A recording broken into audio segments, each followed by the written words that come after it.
Donna, can you tell me where the love of writing came from? You know, Robin, I think it was just always there because I loved stories and I loved it when my mother read to me. And it got to the point when I learned how to read that my dad worked second shift, so he wasn't at home at night. And so I would lay in bed with my mother and I'd read stories to her. Oh.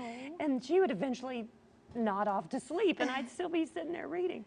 So I absolutely loved books, loved stories. And I actually started in second grade. I started writing a little story about a bear, but then a bully, in the class was looking over my shoulder and made fun of me for writing a stupid story about a bear, and I wadded it up and crumpled it and, threw it out. And I always tell people I wish I'd kept that because that was my first one. I would have loved to have seen what it said now. And another reason I wish I'd kept it because getting started is the hardest part. And so I'd actually started something and then crumpled it up and threw it away. So I think the love was always there because it was rooted in that story time with my mother and just being able to read all the time. And to my own kids, when they were just little bitty, just babies, I'd pick up picture books and we'd point to pictures and I would just go through the pictures with them. And so they always had this this love of sitting on my lap from the time they were infants. And now my oldest is 9, and that's still an integral part of our day is story time. And all 3 of my kids love to read, and my youngest is 3.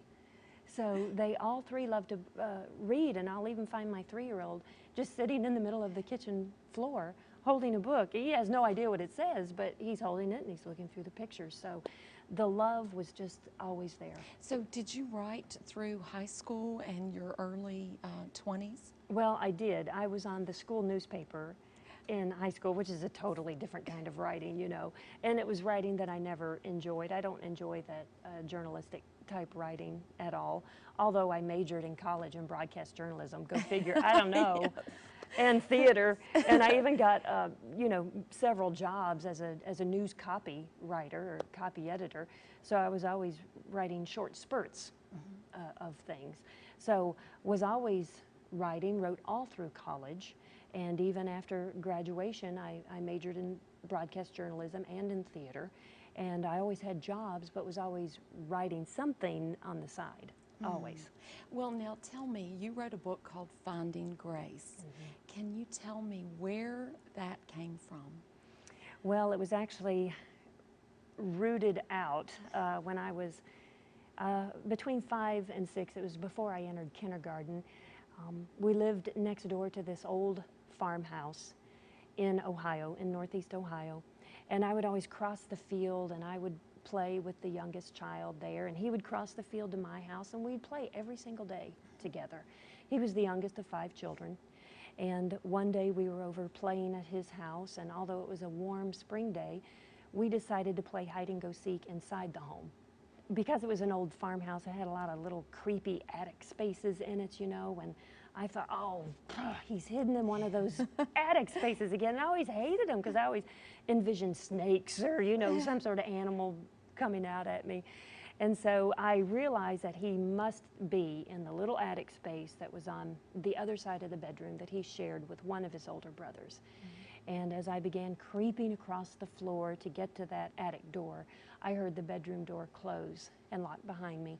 And I turned around and his older brother was standing there. And I never told anybody about it, never told my parents about what happened in that room, and I don't even remember leaving that room. I don't remember leaving, I don't remember crossing the field, but I do remember that what happened in that room must never be talked about. And so I never did. And for years and years and years, I was an adult, I was in my 30s, that this shame just hung over me because of this molestation, because I kept thinking I should have done more. I should have fought harder, should have screamed louder, shouldn't have been playing hide and go seek inside the house. That was a stupid thing to do. So just all of these things, just kept pounding away at me. So so that there was nothing but just a cloud of shame and guilt that Isn't hung that over my head. typical for Very an typical. abusive situation where a child has been abused? They tend to hide the shame, never want to share the information, but the power is in telling the story. Absolutely. That's where the freedom comes in. When you were in that room, do you remember how you felt or how you, at that given time? Well, just, you know, just the feeling of being trapped and no way out. And, you know, I was telling someone the other day, that my little boy is 3 and he's a powerful little guy. You know, if he bucks up against me, it's all, you know, I have to really kind of hold him down sometimes, you know, to get his clothes on him. And I thought, how can a little girl have any strength whatsoever against someone so much bigger than her?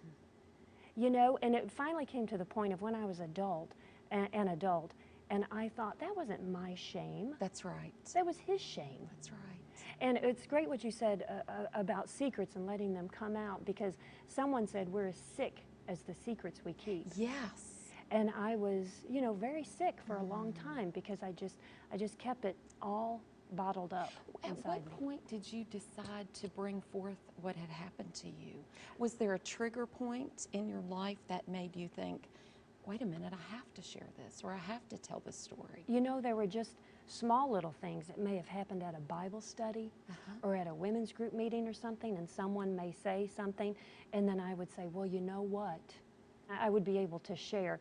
Because the thing with sexual molestation or rape or abuse, it's not a good dinner party. You know, conversation, you know. Yes. It's not a good icebreaker. You never go, hey, by the way. So there's never a good time to bring it up. Right. But in those more private, intimate settings, when someone would say something, then I could say, well, you know, and so I began speaking, and then I would speak in front of just smaller groups, maybe 20 women, and I would share it. And then maybe, I'd speak in front of 100 women. Okay, I'd share it. And then it got to the point where I was on this big platform in front of 15,000 women one time, and my husband said, are you going to share about the abuse? And I said, oh, no. And he said, well, why not? And I said, oh, there's just way too many women. No, I'm not going to do that. And he said, well, I think you're wrong. I think you need to do this. And I said, no, because I knew so much better than him, you know. I said, no, way too many women.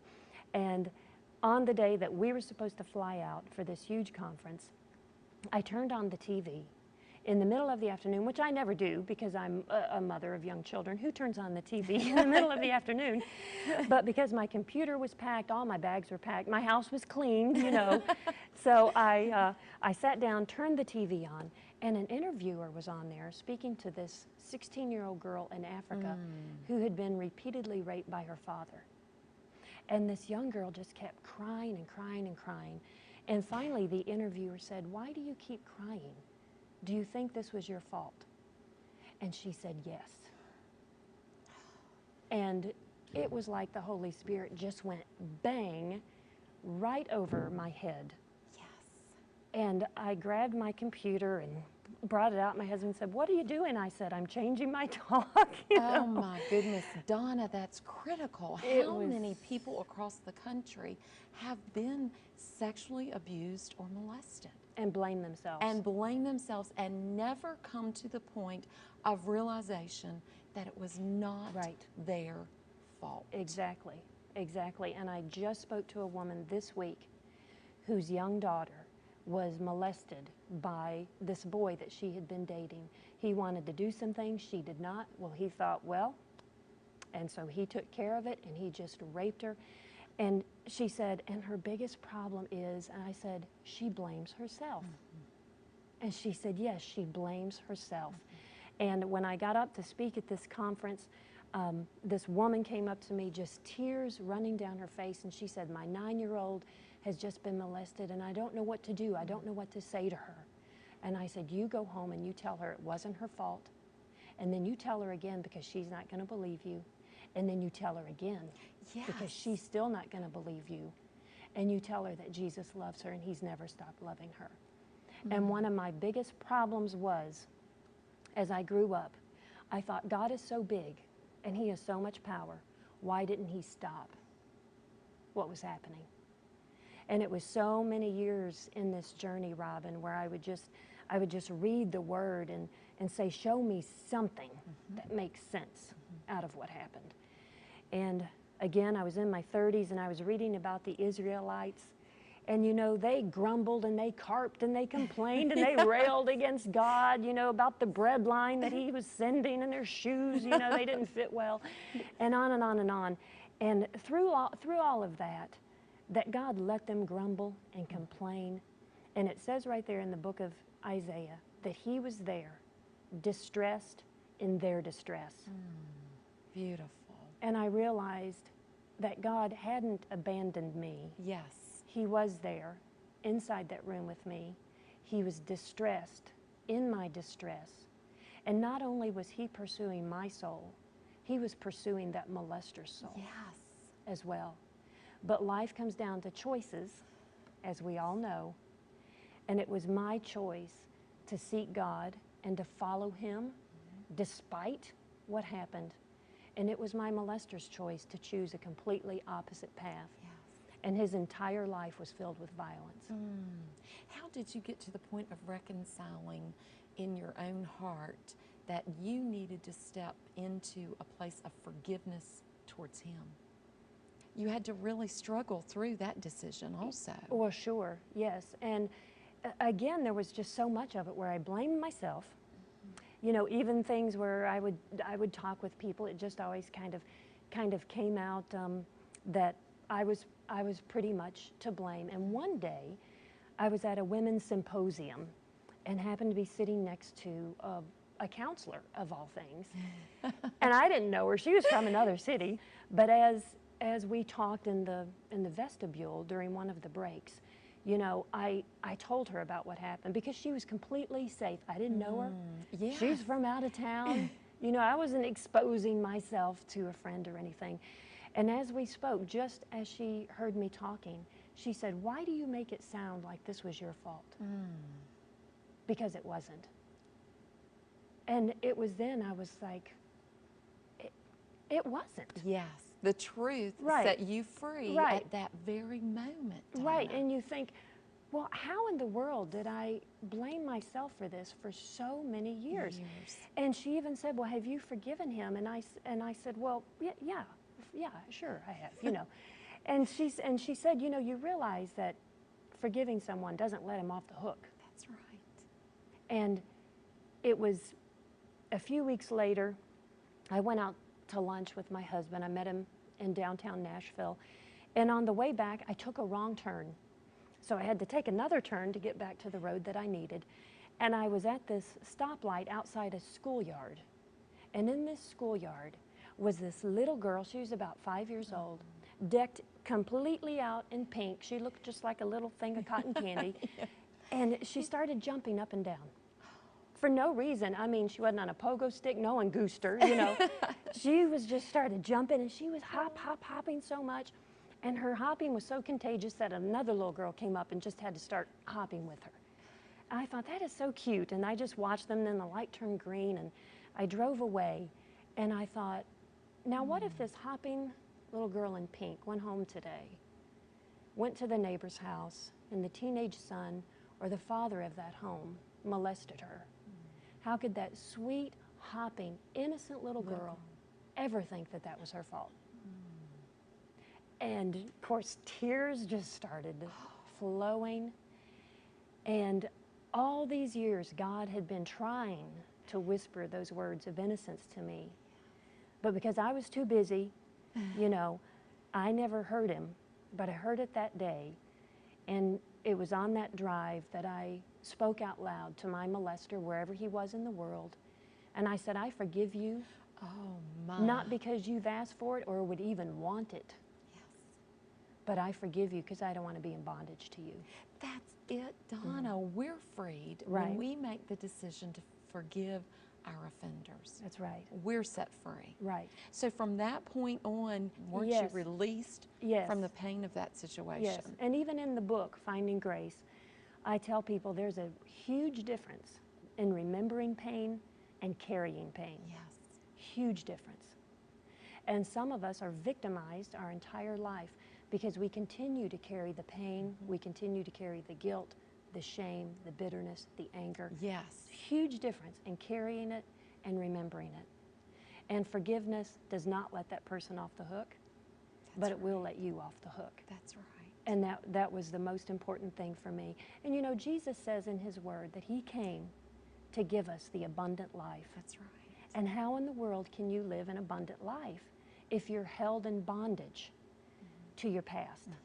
Tell me what grace means to you, because that's just a beautiful topic that really does bring transformation to lives when people understand what grace really means. Robin, grace is the one thing that can change our lives. Yes. Isn't it funny that we pick up every magazine because it touts something there Yes. on the headline, you know, change your life in 2.5 days. And so we pick it up and we do it, and then we realize, I'm still Nothing. the same, Yeah. you know? And we watch every show and every infomercial thinking it's going to change our life. But grace can change your life, and it will change your life if you let it. Because grace is a gift, but like any gift, you have to reach out and take it. And unfortunately, for so many, we don't feel worthy to take it. And God says, I'm giving it to you. That's right. You don't have to clean up. You don't have to keep fighting. You don't have to keep spinning plates or juggling balls in the air. You can let it all drop and just take it, because I'm pouring it out on you every single day. Just reach out and take it. That's right. He levels the playing field. So it doesn't matter what your history is, what your past has been. He loves us even in our sin. Right. And that's powerful when we understand it's there for us. Right. His love in abundance is there for us, and all we have to do is take it. Yes. All we have to do is receive it. That is exciting. Right. So tell me more, as you were going through the process of writing Finding Grace, you walked through tremendous healing from that past hurt. Your life took a major turn. You've seen a lot of victory. Tell us a little bit about what you've experienced since your book. Right. Well, it was actually, you know, the book just came out just a little over a year ago. And it was years in the process. My husband kept saying, you need to write this book, you need to write this book. And I'd say, no, I don't want to do that. I love writing stories. You know, the Christmas shoes, loved writing that. I love writing all these different stories. But I don't like to write or talk about myself. So I never wanted to do that. And even my literary agent said, you need to do this. And I'd say, no, I don't. I really don't. So it was just one part of the journey, but all along the way, you know, God had just opened so many doors for me to stay home and write, and that had been a prayer of mine. Right when I got married is that, Lord, when children come along, I want to be able to work in my home and raise my kids. But I had no idea that God had desired for me, you know, to be an author and a speaker. I didn't know that. You know, it was finally when I was able to just relinquish all the stuff that I had in my hands, all of my plans. And I love what Augustine said. He said that God gives where he finds empty hands. Oh my. And I had true. a lot of stuff in my hands that I was holding on to, my plans.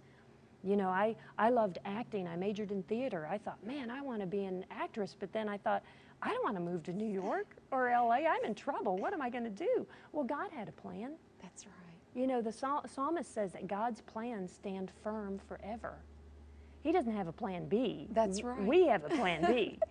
God's always had the same plan, and so God was moving me into this plan of being an author and being a speaker. Well, tell us about the Christmas shoes, because that's a very intriguing story too. Well, my friend Eddie Carswell with New Song, the band was playing in Knoxville one hot July day. I mean, it was a scorcher. And my husband and I drove over there to see them. And right before going on stage, Eddie was backstage, and he said, hey, I'm thinking about writing a Christmas song. Just gave me a short, like 2-sentence premise. And he said, what do you think, Donna? Do you think that'd make a good song? And I said, well, you know, I think that'd make a really good book. And just kind of tongue-in-cheek, he said, well, you're the writer. Get to writing it. And so as I drove home, I could actually see these characters and the plot line in my head. And I started to formulate this outline for it and started writing it. And it was, you know, a few days or weeks into that process that Eddie called and said, the song's done. Can you hear it? And he played it for me, and I just cried listening to that on the phone.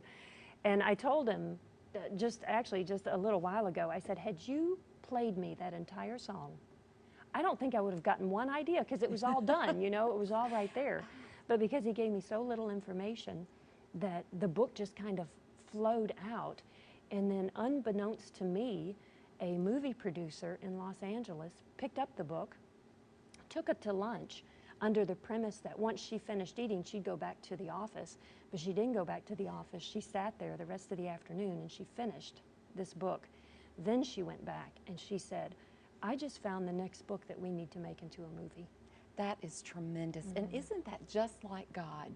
When he sets your feet on a path, he opens up a wonderful world to your future destiny. Right. And that's what you found happened in your life, isn't it, Oh, Donna? absolutely. And it's so funny, Robin, because I'll get emails or people will meet me and they'll say, now I'd love to get my book to be a movie. How'd you do that? And I said, I don't know. I still don't know. It was just, you know, it was just a God thing that God orchestrated the whole thing. That's beautiful. Well, we're excited about your book, and I can't wait to read Finding Grace. The title, Finding Grace, is twofold, really. It's about how I finally, and I think I'm still on that journey, you know, I'm discovering those little taps of grace, but how I found that grace. And also it's the name of our first daughter. And we adopted her from China. For so many years, my husband and I struggled with infertility, and that was another thing that I blamed what happened in that farmhouse. I thought, because of that, I can't have children.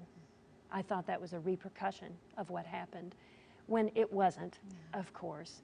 It's just that we live in a fallen world and things happen. Yes. And so my husband and I went on a very long journey of infertility and all of those fertility treatments. And finally, I just stopped them all and really wanted to adopt, because along that way, God had just given me so many epiphanies, leading me into that adoption process. One of the greatest being in the book of Psalms, it says, God settles the barren woman in her home as the happy mother of children. And even though I turned the Bible upside down, the word biological didn't fall out. That's beautiful. It's not there. Yes. So I knew that we were being lifted up to be adoptive parents. There were many things along the way, but that just sealed it and confirmed it. And we brought Grace home from China, and eventually brought Kate home from China. And then when it got to the point of adopting again, I asked Gracie if she wanted God to bring her a baby sister or a baby brother. And she said, I want God to bring me a baby cow. But she got a baby brother instead. That's cute. And David is from Guatemala. So those are just our little gifts of grace along the way. These three beautiful children that I never would have had I not discovered grace. That's beautiful. Thank you so much for being here. Well, thanks for having me, Robin. Sure. Thank you.